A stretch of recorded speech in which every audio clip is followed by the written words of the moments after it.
with if you have a little boy who comes to school and say he's a girl, guess what? The Biden rewrite will require your child's elementary school to allow that third grade boy into the bathroom with your daughter, or vice versa. Your seventh grade son, your seventh grade son wants to go to PE. The Biden rewrite will require your son's school to allow a little girl who says she's a boy into it. I expect them to prevail because this move by the Biden administration is unconstitutional. Just like previous actions that they've taken, it's absolutely unconstitutional. In filing Texas's suit, its Attorney General Ken Paxton said, quote, Texas will not allow Joe Biden to rewrite Title IX at a whim, destroying legal protections for women in furtherance of his radical obsession with gender ideology. This attempt to subvert federal law is plainly illegal, undemocratic, and divorced from reality. Texas will always take the lead to oppose Biden's extremist, destructive policies that put women at risk. End quote. Mr. Robinette has issued an administration-wide mandate to look for every opportunity you can to insert gender insanity, the LGBTQIAP plus agenda. This is what you're witnessing. Globalize the intifada all over the world and all over college campuses and in cities across our country. Then I came across this wonderful piece of information to where one of the spokespersons for the protesters at Columbia University, they're getting upset now because they wanted to come out and yell things like globalize the intifada. And then at Columbia in particular, they're hanging up banners all over the college campus. So intifada banners. This is happening, guys. And if you study the Cultural Revolution of China, you'll see exactly what's happening. What happened in universities in China is what's happening here. And you see the different things that are that's happening. You know, the paid protesters have entered the building. And they call them protesters. They're not protesters. They're social agitants is what they are. They're on the Open Doors and George Soros's payrolls. But apparently they're not getting enough ducats because the Columbia students are saying that, well, we want the university to give us some food. Listen to and watch clip number 2. Go. Why should the university be obligated to provide food to the people who have taken over the building? First of all, we're saying that they're obligated to provide food to students who pay for a meal plan here. But you mentioned that there was a request that food and water be brought in, unless I misunderstood. To allow it to be brought in. I mean, well, I guess it's ultimately a question of what kind of community and obligation Columbia feels it has to its students. Do you want students to die of dehydration and starvation or get severely ill, even if they disagree with you? If the answer is no, then you should allow basic, I mean, it's crazy to say because we're on an Ivy League campus, but this is like basic humanitarian aid we're asking for. Like, could people please have a glass of water? But they did put themselves in that very deliberately, in that situation and in that position. So it seems like you're sort of saying, we want to be revolutionaries, we want to take over this building. Now, would you please bring us food and water? Nobody's asking them to bring anything. We're asking them to not violently stop us from bringing in basic humanitarian aid. They're stopping the delivery of food. We are looking for a commitment from them that they will not stop it but violently. They haven't stopped it yet.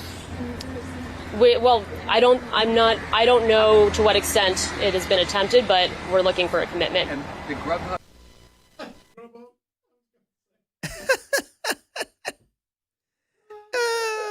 Goodness, that is, oh my gosh, that is laughable for a host of reasons, not least of which, I mean, this girl was displaying some truth allergies right there on the fly.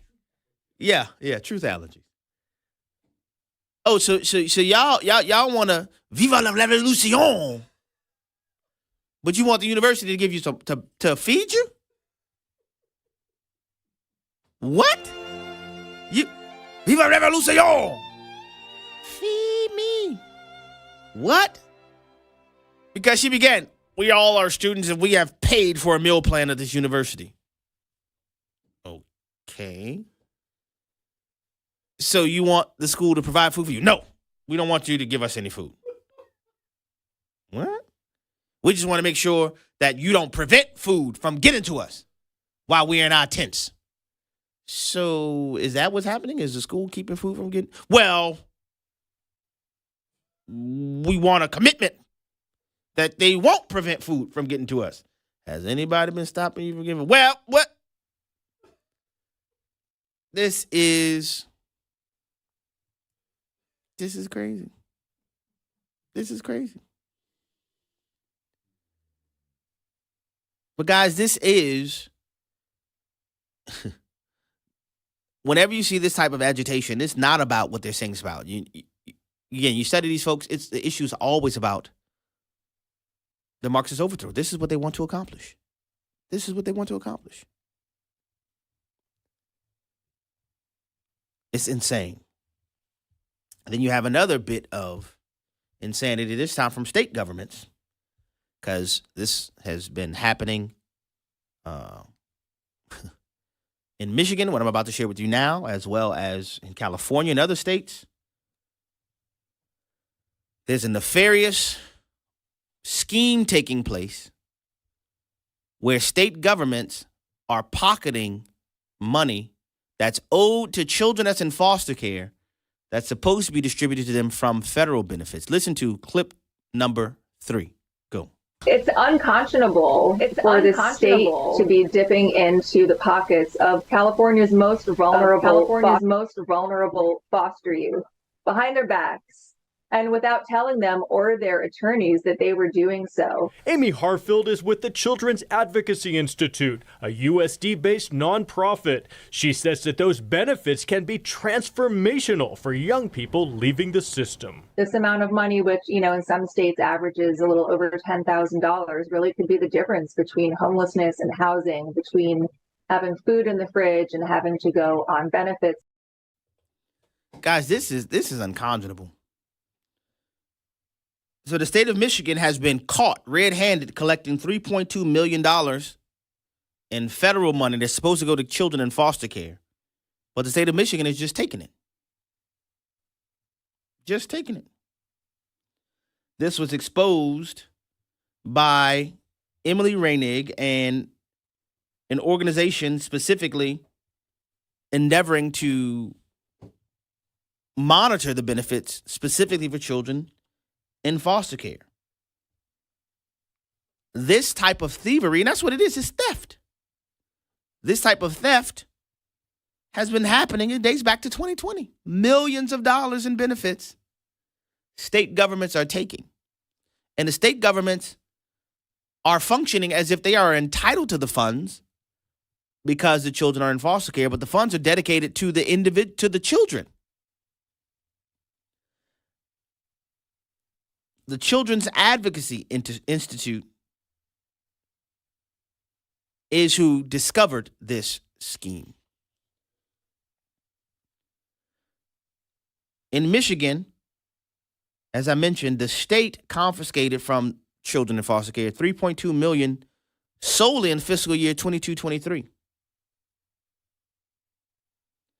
which means 0% of the children's benefits were being used in furtherance of their best interests. This is something that not only should the investigations continue, but criminal sanctions should follow. A spokesperson for the Michigan Department of Health and Human Services said that it uses these federal resources to provide the best possible care for Michigan children, including those in foster care. But here's the little problem. It's not your money. It's not your money. You don't have the authority to just take it. But this is happening. And this happens when you have people, as the scripture we read at the very beginning, it's from the heart where these things proceed from. These things come from the heart. So I wanted to put that on your radar. Children in foster care already are having a very difficult go of it, generally speaking. Many of the children don't have the wherewithal to investigate what benefits that they're entitled to. And so many of the children are not even aware that they have a right to these benefits, which is why these states are stealing it. And I have to tell you that it's making me nauseous just thinking about this. So far, California and Michigan have been exposed as the greatest offenders. Other states like Illinois and others are currently under investigation for this very same phenomenon. Apparently, as I mentioned already, this is routine.